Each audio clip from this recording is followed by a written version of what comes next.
Hola a todos. Bueno, como bien indica el título, hoy vamos a hablar de la guerra de Ucrania, de Putin, Rusia y tutti quanti. Actualidad evidentemente manda, ¿no? En ese caso es con demasiadas noticias que se han conjugado, demasiado importantes también todas ellas como para ignorar el tema hasta más tarde.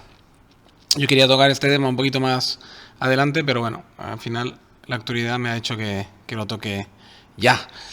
Me apetecía, la verdad, dar mi opinión y un poco mi análisis. Lo que veis en la foto de la portada es la foto de una diplomática ruso-francesa, creo que tiene doble nacionalidad, que trabaja para la diplomacia rusa, evidentemente, y le hacen una entrevista en un canal de YouTube francés, muy interesante, de 1 hora y pico. Ahí os he puesto la portada de la entrevista, por si alguno sabe francés y lo quiere escuchar íntegramente. Vale mucho la pena, es muy ilustrativa, nunca mejor dicho. Y indica muy bien el pensar, digamos, interno del gobierno ruso, que al final es el que interesa escuchar, ¿no? Para saber un poco la opinión de la otra parte, puesto que aquí en Occidente, la verdad, es que nos han castrado y nos han cortado todo tipo de posibilidad de escuchar al contrincante, ¿no? Entonces la única noticia que nos llega es siempre vía Ucrania y vía, digamos, los canales pues, americanos, ingleses, los canales, digamos, de contraespionaje, etc., ¿no? Y luego, bueno, todo eso se mastica en los medios de comunicación, en las salas de los medios de comunicación mainstream, los que recibimos a través de nuestras televisiones y radios generalistas. Y eso es la única noticias y, bueno, periódicos digitales, etcétera. Y es la única, digamos, noticias que oficiales que nos llegan, ¿no? De la otra parte, pues solo tenemos los titulares que tienen a bien, digamos, filtrarnos el discurso de Vladimir Putin, porque es imposible filtrarlo y castrarlo, puesto que es público, entonces saben que no lo pueden parar. Entonces, claro, eso sí que te lo dan íntegramente. Y poco más. Y, bueno, te lo dan íntegramente para el que lo quiere buscar por internet, etcétera, porque en la tele la verdad es que solamente dan cortes muy precisos y en la tele y en las radios muy poquita cosa, ¿no? Yo me he escuchado todo el discurso de Putin, de pe a pa. Me he escuchado toda la entrevista a la Katia Koliknova o algo así, me parece que se dice. Y me he escuchado desde hace meses infinidad de canales, tanto en francés como en italiano, como en español, que son los idiomas que más domino, en inglés traducidos del español a veces también. Todo tipo de noticias, digamos, prorrusas, ¿no? Y porque las otras ya las tengo todos los días, las pro-ucranianas, no me hace falta escuchar muchas más de las que ya escucho, digamos, en mis canales habituales. Y la verdad es que uno pues se hace ya una idea, ¿no? Un poco una idea general de lo que ocurre aquí, ¿no? Según mi análisis, según mi resumen y mi propia cosecha, evidentemente, que es lo que creo que todo el mundo debería hacer, ¿no? Es decir, bueno, ya estoy yo y otros como yo para poder, digamos, facilitaros un poco la faena a los que tenéis un cierto interés, una cierta curiosidad. Yo me imagino que todos los que están inscritos en mi canal, suscritos, que por cierto agradezco las nuevas suscripciones, últimamente he tenido este mes como unas 20 nuevas, bienvenido a los 20. Y animar a que seáis muchos más, evidentemente, todos los que os apetezca. Sois gente de un corte, me imagino, que os gusta por lo menos analizar, pensar, y por eso vais a un canal tan pequeñito y tan humilde como el mío a escucharme, porque me imagino que el análisis personal mío en este caso pues os interesa en la medida que es un análisis que sale un poquito, o que intenta salir de la típica pelea de los canales de YouTube, que todos tienes un sesgo, tienes un corte, tienes un único pensamiento. Ya sabes que conmigo esto no funciona, por eso crezco tan poquito a poquito y mi canal es tan digamos, pequeñito, porque evidentemente no, aquí el que viene a escuchar lo que le interesa escuchar, pues es complicado que lo oiga, porque a veces reparto para un lado, a veces reparto para el otro. Sí que evidentemente tengo mi sesgo, como todo el mundo. Por ejemplo, con el tema catalán sí que tengo muy claro que estoy en contra del nacionalismo y el independentismo, y sé que hay muchos de vosotros que os habéis suscrito por esto, lo noto. A cada vez que subo algo con contra del independentismo, pues sube un poquito las suscripciones y las visualizaciones, os lo agradezco. Pero sabéis que no es mi único tema de interés, ni es el único que se toca en este canal, ni muchísimo menos, ¿no? Y a veces incluso digo cosas a favor de algún independentista que me pueda quedar bien, o del movimiento nacionalista catalán, que hay cosas que no todo está mal en Cataluña, ni todo está mal en el nacionalismo catalán. Lo que está mal es el radicalismo, el independentismo, digamos, radical, y las ansias de victimizarse, etcétera, que estoy totalmente en contra de que una región rica se victimice encima como si fueran pobres o como si fueran oprimidos, ¿no? Cuando son ellos claramente los opresores en todo caso. Y esa es mi línea editorial en cuanto al independentismo. Y en cuanto a esta guerra y en cuanto a todo lo que ha dicho Putin, etcétera, pues a ver, sí, porque me he ido un poco del tema, pero bueno, rápidamente vuelvo. Total, que este canal es para gente que le gusta pensar, como siempre digo. A ver, vamos al tema, vamos al tema de Putin. El tema de Putin, a ver, el discurso, bueno, está clarísimo que, bueno, había una parte del discurso muy interno, ¿no?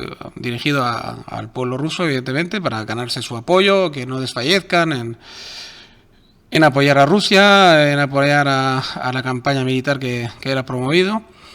Hay un discurso claramente al exterior, es decir, que está dirigido a que China, el resto del mundo que no está alineado exactamente con Occidente, es decir, la África negra, que siempre está, digamos, balanceándose de un lado para otro, según les conviene, según el apoyo militar o económico que reciban sus diferentes, digamos, caciques. Dirigido también a la India, dirigido a Corea del Norte, dirigido, digamos, a todos los países, a Irán, evidentemente, a todos los países que puedan estar o tener algún conflicto directo contra Occidente, ¿no? Hay otra parte del discurso que hace justificaciones, digamos, morales, ¿no? Diciendo que haciéndose el abanderado de una supuesta, y esto va a ganarse el apoyo interno de toda la derecha, ultraderecha, extrema derecha, derecha católica, digamos, todo lo que es los tradicionalistas que puede haber en toda Europa occidental, que los hay muchos, evidentemente. Vamos a imaginar aquí en España un corte Vox, por ejemplo. Él hace mucho tiempo que se ha ganado a toda esta gente, haciéndose, digamos, un poco el líder de un occidente tradicionalista que quisiera volver a la tradición, entonces se mete en contra del movimiento LGTBI, etcétera, etcétera, para ganarse el apoyo de toda la gente tradicionalista que queda en Europa, ¿no? O sea que es un discurso muy bien elaborado en el aspecto a favor, digamos, de sus tesis, evidentemente, pero que está, digamos, lo ha hecho con una gran habilidad, en el sentido que pues ya lo veis que lo ha dividido un poco de forma que ha tocado todos los palos que le puedan favorecer, ¿no?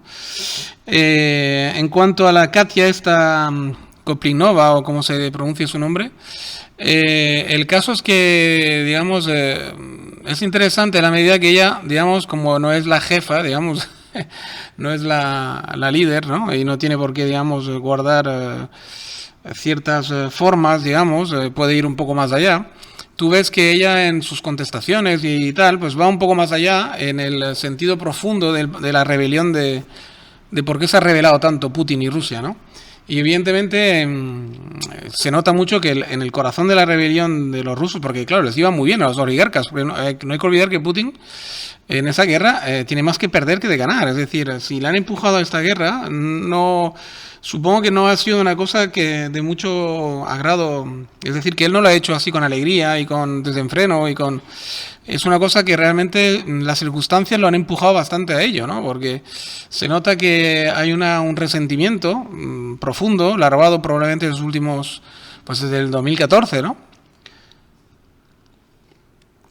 Yo creo que Putin lleva 6-7 años larvándose esa enemistad contra Occidente, desde que decidió invadir Crimea, que ahí también habría que indagar mucho en el por qué lo hizo, ¿no?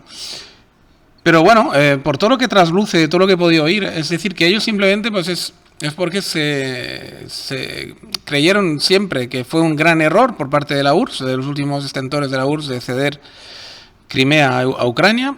Fue otro gran error, digamos, dar la independencia a Ucrania, de esa forma que se la dieron. Y lo único que ha querido Putin y su régimen es deshacer el entuerto, digamos, ¿no? Deshacer el error que ellos creyeron, y creo que con razón, si lo miras desde una perspectiva rusa, digamos, fue un gran error, evidentemente. Pierdes tu puerto prácticamente más importante, tu península más importante para poder acceder a mares calientes. El único punto que mira al sur, digamos, que mira al Mediterráneo y al Bósforo. Y lo pierdes, digamos, de una forma definitiva porque veían que Ucrania cada vez más se estaba deslizando hacia Occidente. Después de Maidán, etcétera, se veía claramente que ya no podían controlar, digamos, no podían tener un títere ahí y que toda la gente de corte Zelensky, digamos, iban a ir claramente a favor de Occidente. Veían que la población ucrania, aparte del Donbass y tal, que podían retener todavía algunas gentes, digamos, que se sentían más rusos que ucranianos, se deslizaba peligrosamente hacia Occidente, porque claro, es lo que dicen muchos ucranianos, ¿no? Tú veías, ellos ven a los polacos, a los lituanos, a todos sus vecinos que están dentro de Occidente, dentro de la economía occidental, incluso Polonia me parece que está dentro de la UE, si no recuerdo mal, Rumanía, etcétera, y los ve y dicen que, claro, tienen fronteras con ellos, ¿no? Con todos esos países, y veían como sus vecinos rumanos, búlgaros, polacos, iban progresando, iban adquiriendo, digamos, bienes, etcétera, y ellos se quedaban estancados como en la era de la URSS, por decir algo, por vivir todavía bajo el yugo de Rusia, de alguna forma, aunque fueran independientes de facto, digamos, en realidad dependían muchísimo de Rusia en todos los sentidos todavía, ¿no? Entonces, claro, pues las ansias del pueblo ucraniano era cada vez más pues de volverse europeo, ¿no? Y claro, y luego está Estados Unidos, Inglaterra, que son los, digamos, los líderes de Occidente, los líderes del mundo, incluso en el caso de Estados Unidos, es un poco el último imperio global que queda, digamos, ¿no? Dominando la Tierra, que apoyaban evidentemente a este movimiento siempre y cuando lo hicieran además integrándose en la OTAN, etcétera, para poder, digamos, frenar las ansias rusas, porque evidentemente a Occidente pues le iba de coña una Ucrania occidental con Crimea incluida, para poder de una forma definitiva taponar, digamos, a Rusia, y encima pues se ganaban unas tierras súper fértiles, minas de todo tipo, etcétera, etcétera, ¿no? O sea, era una especie de bingo, ¿no? Y Alemania pues encantada también, etcétera. Y los rusos pues se degradaban a ser simplemente un país, pues bueno, un proveedor de gas y de otros todo tipo de recursos, digamos, primarios o de recursos esenciales, ¿no? Que podían vender a buen precio y tal, controlando a 4 oligarcas. Total, era una jugada perfecta, ¿no? Y Putin pues también era cómplice de toda esta jugada durante mucho tiempo, pero de repente si un nacionalista, y Putin lo es, quiere pensar en un legado o en un futuro para su país y quiere que, digamos, su país siga existiendo y siga teniendo una potencia y algo que decir en el mundo, pues evidentemente no podía estar eternamente de acuerdo con esa realidad, ¿no? Y es lo que ha ocurrido. Al final se han revelado las fuerzas internas de la Duma y de los que apoyan a Putin le empujaron a hacer ese movimiento brusco en Crimea, recuperar por lo menos Crimea, y luego pues bueno, vieron que ese movimiento no le salió del todo mal, en el sentido que Occidente se quedó un poco collado, no supo cómo reaccionar en ese momento, porque claro, no hay que olvidar que es una potencia nuclear, Rusia, y que claro, tenían sus dudas de ver cómo iban a reaccionar si les encontraban demasiado de frente, ¿no? Entonces, ¿qué lo hicieron? Pues hacer una contra sutil, apuntalar a Zelensky en el poder, apuntalar digamos, al Donbass dentro de Ucrania y larvar una especie de guerra civil soterrada, de alguna forma, ¿no? Disimulada, rearmar Ucrania a tope, entrenar a su ejército para poder hacer un contraataque en cualquier momento cuando ellos lo juzgaran oportuno y poder reconquistar Crimea y el Donbass definitivamente, digamos, collarlo dentro de las fronteras de una Ucrania, ¿no?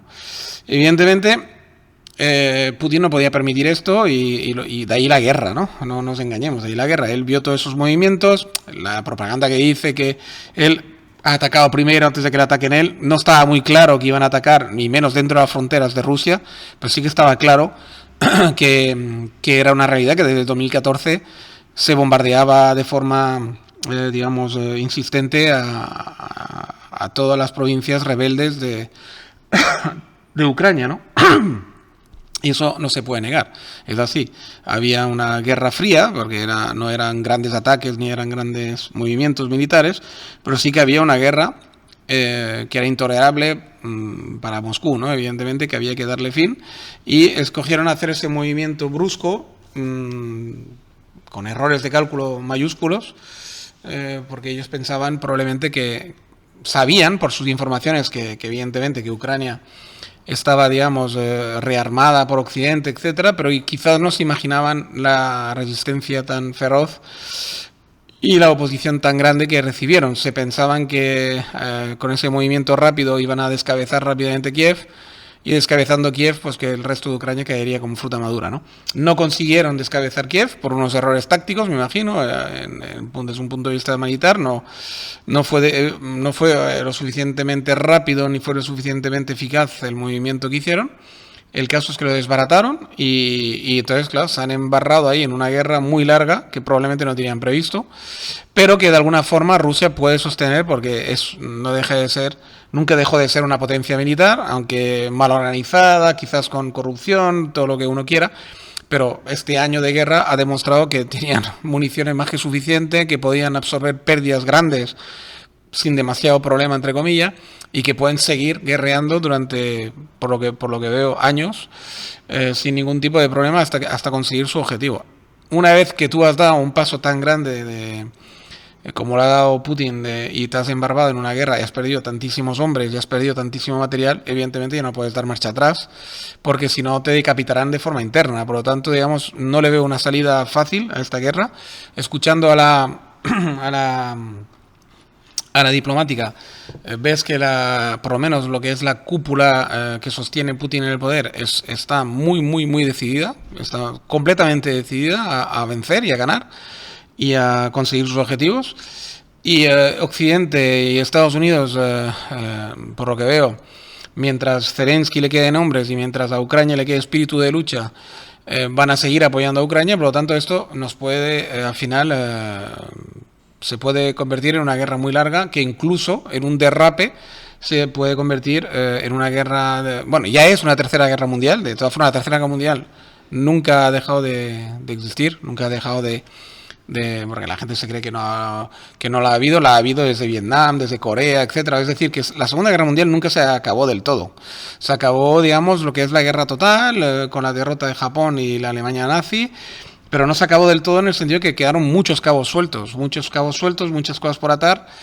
El primer cabo suelto fue la URSS, desde luego, y evidentemente eso de alguna forma la República de China fue otro cabo suelto muy grande, y esto no, cuando digo República de China incluyo Corea del Norte, en la cual evidentemente quedó en la órbita china y por lo tanto comunista. Y claro, esto no se había acabado, estaba clarísimo. Ahí tenéis los episodios de Cuba, la Bahía de los Cochinos, Vietnam, Corea, bueno, todo ese tipo de guerras que evidentemente no hacen más que demostrar todo ese tipo de conflictos que la Tercera Guerra Mundial ha estado siempre en marcha. Es decir, hubo 10 años de paz real, quizás, hasta Corea, y una vez o menos, y porque creo que Corea fue en el 52 ya, o en el 53 o algo así, o sea, y la Guerra Mundial se acabó oficialmente en el 45. Por lo tanto, digamos, eso es un episodio más de esa Tercera Guerra Mundial que nunca ha acabado, que de hecho yo la Primera, la Segunda y la Tercera Guerra Mundial, como dice Sun Tzu, yo lo pondría solo en una sola guerra global, que empezó con la conquista de América. O sea que llevamos 500 años, digamos, en guerra del mundo, de todos contra todos, se puede decir casi, y es desde que nos hemos dado cuenta que la Tierra es redonda de una forma definitiva y podemos navegar por todos sus mares, y podemos, digamos, y que la tecnología nos ha permitido acceder a cualquier sitio y cualquier, digamos, y poderse uno amparar, o intentarlo al menos, de cualquier recurso natural, mediante fuerza militar o diplomática o económica, una combinación de las tres siempre es. Yo creo que nunca ha acabado del todo la guerra, digamos, de alguna forma. Había una guerra continua, constante, a nivel global. de potencias que se disputan pues territorios, recursos naturales, etc., ¿no? Y esto es un episodio más de esa guerra global, un episodio más, no tiene nada inesperado, nada de extraño, ni nada de imprevisible, es simplemente que la intensidad de esa guerra global a veces es muy baja y a veces pues aumenta en decibelios, ¿no? Ahora estamos claramente en un aumento de decibelios porque la economía se estaba estancando, porque la economía estaba mostrando signos de debilidad, Estados Unidos tiene problemas internos, Europa también demuestra que hay problemas internos y todos esos problemas normalmente pues siempre se arreglan mediante guerras, en el sentido que la guerra es un poco como la válvula de escape, de alguna forma se reordenan las fuerzas a nivel interno de cada país, de cada imperio, y a nivel externo, digamos, las fronteras, etcétera, y normalmente pues se puede uno reanudar otra vez pues una especie de paz o decibelios bajos, digamos, ¿no?, de esa guerra constante que la humanidad va a librarse siempre. Yo creo que es imposible esto de la paz en el mundo y todo eso, es una cosa que jamás va a ocurrir, hay que ser sincero, y lo que podemos aspirar es todo lo más a ser cada vez más civilizados y que las guerras se intenten restringir en el tiempo, digamos, los momentos álgidos de esa guerra se restrinjan lo máximo posible, haya la menor bajas posible de civiles y la menor intensidad posible dentro de lo que cabe, ¿no? A poco más se puede aspirar, desgraciadamente, ¿no? Pues nada, yo creo que mi análisis por hoy lo vamos a dejar aquí. Creo que he dado un poquito la vuelta a todo lo que quería. Bueno, en cuanto a la Katia esta, sí que había una cosa que quería que ella, digamos, con mucha habilidad, porque la entrevistadora hay un momento que la quiere poner un poco contra las cuerdas, ¿no? Y le dice, bueno, pues entonces, claro, eso es un apartado que no quiero olvidarme. Digamos que ella, de alguna forma, viene el entrevistador le dice, bueno, pues entonces, ¿qué pasa? Que el derecho internacional ya no deja de, a partir de ahora, ¿no? Porque ella justifica el ataque, pues diciendo que es Ucrania un poco más que ha empezado, Occidente que ha empezado y tal, porque no respetan el Donbass, no respetan la frontera, no respetan, según ella, pues lo que Rusia, digamos, se le debe, o en fin, que se le debía poco más que a Rusia, digamos, devolverle el Donbass y Crimea, porque fue por una promesa, digamos, verbal de Occidente que no se mantuvo, bueno, toda una historia de estas, ¿no? Y el otro dice, bueno, total, que el derecho internacional ya no vale para nada, ¿no? Y ella le hace un resumen de lo que ha sido el derecho internacional desde 1700 y pico hasta aquí, ¿no?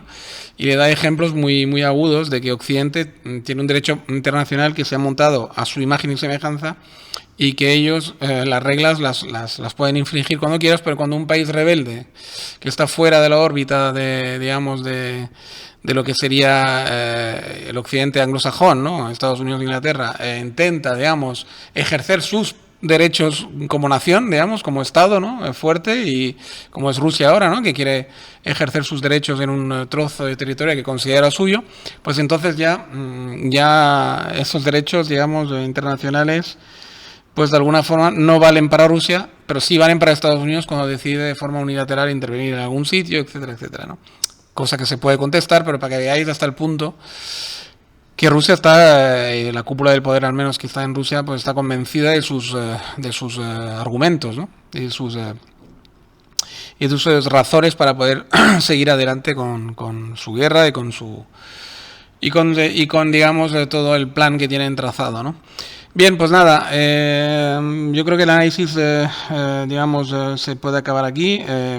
Puntualizar que evidentemente está plagado tanto Francia como España como Italia de canales de YouTube que están muy a favor de Rusia, pero son todos canales que cuando escarbas un poco son nacionalcatólicos o tienen, digamos, el tradicionalismo como bandera. Por lo tanto, Putin, digamos, sí que ha logrado en ese aspecto bastante apoyo. Yo creo que el corte de Russian TV y de todo lo que pueda venir de Rusia viene para poder amortiguar este apoyo interno que hay en Europa a favor de las tesis rusas, etcétera. Los servicios, digamos, secretos occidentales saben muy bien que hay una quinta columna, digamos, insertada en Europa desde hace muchísimo tiempo, desde el tiempo del comunismo, a favor de Rusia. Hay una corriente, tanto a nivel comunista profundo como a nivel, digamos, tradicionalista, porque Rusia juega un poco a las dos bandas, Putin, de forma muy hábil, juega a las dos bandas. Tanto da razones a los tradicionalistas de corte de extrema derecha como a los comunistas de extrema izquierda para poder estar a favor de él. Y entonces, pues evidentemente los servicios secretos lo saben y creo que por eso se ha cortado Russian TV y tal, para que esa quinta columna no coja mucha fuerza y no, digamos, de alguna forma pueda cambiar incluso la opinión pública general a favor de Rusia o por lo menos a desfavor de las tesis occidentales, ¿no? A partir de ahí yo no me posiciono claramente ni a un lado ni al otro. Yo creo que es una guerra entre dos bloques. Yo pertenezco a uno por nacimiento y porque vivo en uno de ellos, y por lo tanto tampoco voy a escupir en mi bloque, que me pertenece porque estoy aquí. Pero tampoco voy a favorecerlo así sin más, sin ningún tipo de análisis y ciegamente, ¿no?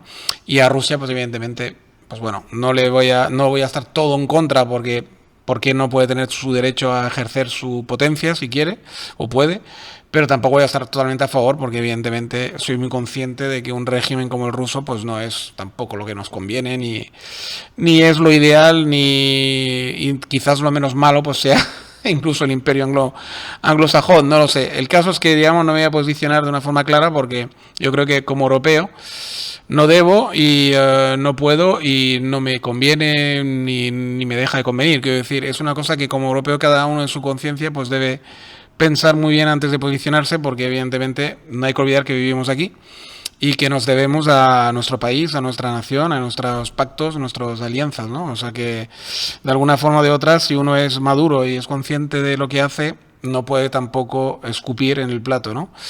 Y los que lo hacen, pues ya sabrán por qué lo hacen, pero realmente, en principio, no es de recibo, ¿no?